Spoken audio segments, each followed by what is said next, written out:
প্রতি বছর পৃথিবীতে গড়ে 2.2 বিলিয়ন টন বর্জ্য বা ময়লা তৈরি হয়। আর আপনি কি জানেন, এই বিশাল স্তূপের প্রায় 26% হল কাগজ।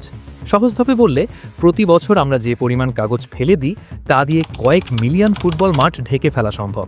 কিন্তু ভালো খবর হলো, একটি কাগজ ছিঁড়ে ফেলার পর সেটি আরও 7 বার রিসাইকেল বা পুনর্ব্যবহার করা যায়।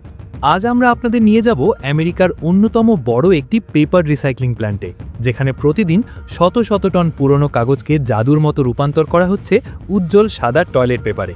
ভাবা যায়, আপনার ফেলে দেওয়া একটা ইনভয়েস বা পুরনো সংবাদপত্র কিভাবে আপনার নিত্য প্রয়োজনীয় পণ্যে পরিণত হচ্ছে। চলুন এই অবিশ্বাস্য যাত্রার গভীরে যাওয়া যাক।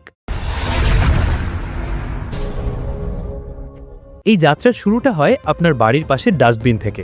প্রতিদিন ভোরে বিশাল সব ট্রাক এসে এই কাগজগুলো সংগ্রহ করে নিয়ে যায় সর্টিং ফ্যাসিলিটি বা বাছাই কেন্দ্রে।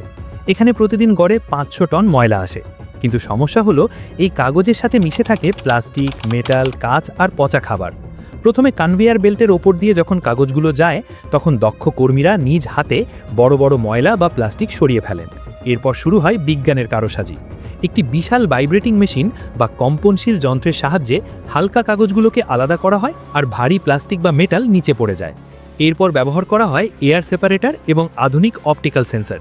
এই সেন্সরগুলো আলোর গতিতে চিনে নিতে পারে কোনটি কাগজ আর কোনটি প্লাস্টিক। মুহূর্তের মধ্যে হাই প্রেশার এয়ার জেটের মাধ্যমে অপ্রয়োজনীয় জিনিসগুলোকে লাইন থেকে উড়িয়ে দেওয়া হয়। কিছু আধুনিক প্ল্যান্টে তো এখন এআই চালিত রোবোটিক হাত ব্যবহার করা হচ্ছে, যা মানুষের চেয়েও নিখুঁতভাবে ময়লা বাছাই করতে পারে। এরপর এই বাছাই করা কাগজগুলোকে বিশাল সব ব্লেড দিয়ে কেটে টুকরো টুকরো করা হয় এবং বড় বড় ব্লকে পরিণত করা হয়। এবার আসল ম্যাজিক শুরু। এই কাগজের ব্লকগুলোকে নিয়ে আসা হয় টয়লেট পেপার ফ্যাক্টরিতে। এখানে কাগজগুলোকে একটি বিশাল মিক্সার বা পালপারে ফেলা হয়। এখানে 1 ভাগ কাগজের সাথে 10 ভাগ পানি মেশানো হয়। ভেতরের বিশাল ফ্যান 1000 থেকে 1500 আরপিএম গতিতে ঘুরতে থাকে, যা কাগজকে গলিয়ে মন্ড বা পাল্পে পরিণত করে। কিন্তু কাগজের গায়ে যে কালি বা আঠা লেগে থাকে তার কি হবে? চিন্তার কিছু নেই। এখানে বিশেষ কিছু কেমিক্যাল ব্যবহার করা হয়, যা কালি এবং আঠাকে কাগজের আঁশ থেকে আলাদা করে ফেলে। প্রায় 30 থেকে 60 মিনিটের এই প্রক্রিয়ায় কাগজটি সম্পূর্ণ পরিষ্কার এবং ব্যবহারের উপযোগী হয়ে ওঠে। এই তরল মণ্ড থেকে পানি সরিয়ে সেটিকে পাতলা স্তরে পরিণত করার জন্য ব্যবহার করা হয় বিশাল সব স্টিলের রোলার। এই রোলারগুলো কাগজকে মাত্র 15 থেকে 20 মাইক্রন পুরু করে তোলে, যা আপনার চুলের চেয়েও পাতলা।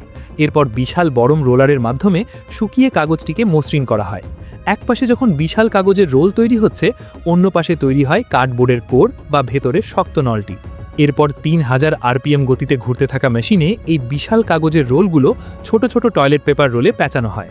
সবশেষে অটোমেটিক ব্লেড দিয়ে নিখুঁত মাপে রোলগুলোকে কাটা হয়।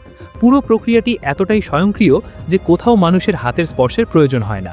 রোবোটিক হাতগুলো প্যাকেজিং করে প্যালেট সাজিয়ে ফেলে ডিস্ট্রিবিউশন সেন্টারে পাঠানোর জন্য। বন্ধুরা, একটি টয়লেট পেপার আমাদের কাছে খুব নগণ্য মনে হতে পারে, কিন্তু এর পেছনের যাত্রাটা বিশাল। প্রতি বছর সারা বিশ্বে এই শিল্পের জন্য 15 মিলিয়ন হেক্টর বন উজাড় করা হয়। তাই রিসাইক্লিং বা পুনর্ব্যবহার কেবল প্রযুক্তি নয়, এটি আমাদের পৃথিবীকে বাঁচিয়ে রাখার একটি লড়াই। আমেরিকার এই রিসাইক্লিং প্রসেস দেখে আপনার কেমন লাগলো? আপনি কি আগে জানতেন ফেলে দেওয়া কাগজ এভাবে ফিরে আসে? কমেন্টে আপনার মতামত জানান। ভিডিওটি ভালো লাগলে লাইক দিন এবং আমাদের channel voice of Bangladesh subscribe করে বেল আইকনটি বাজিয়ে দিন। দেখা হবে আগামী পর্বে। ধন্যবাদ।